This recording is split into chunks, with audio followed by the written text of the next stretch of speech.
नीलकमल सिंह जी के सुने होगा, उनका नाम भी सुने होगा। आज एक तो सुपरस्टार गायक हैं, उनके के ना जानत। कब वो ये ध्यान में सोचे होगा कि उनका बचपन का गाना कौन हो, कौन उनका बचपन का गाना बनाए हैं। कुछ स्टार लोग हैं बचपन से मेहनत करत हैं, बचपन से हैं इंडस्ट्री में, भोजपुरी इंडस्ट्री में बहुत ही कड़ी तपस्या करके आगे निकलल हैं। लेकिन उनके बचपन से जानत के हो, उनका पहला गाना सुना हम तक, तब उनके जन्म जाना सुना ना।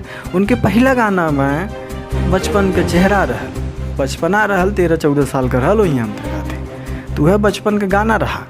तो आज नीलकमल सिंह जौन है हाईलाइट पे चलत हैं, पवन सिंह और मनोज तिवारी कई का खेसारी लाल के भी टक्कर देते हैं, वो नीलकमल सिंह जी हैं। तो भाई समय है, आदमी मेहनत करला बोले ना भाई, यह कुल बात हो। पूरा गाना न सुनाई पाए, कॉपीराइट आई, बात समझल करा। तो भैया बाबू आप सबके बीच में हम आयल है, आपके लिए हमेशा तत्पर हर खबर लेके खड़ा रहा। बस अपने भाई के सपोर्ट करा, दिल से, थोड़ा दिल से करा यार, कहे कि आपका भाई यार आपके लिए जान देती यार, बस यह बात हो। भैया बाबू धन्यवाद, प्रणाम, बस।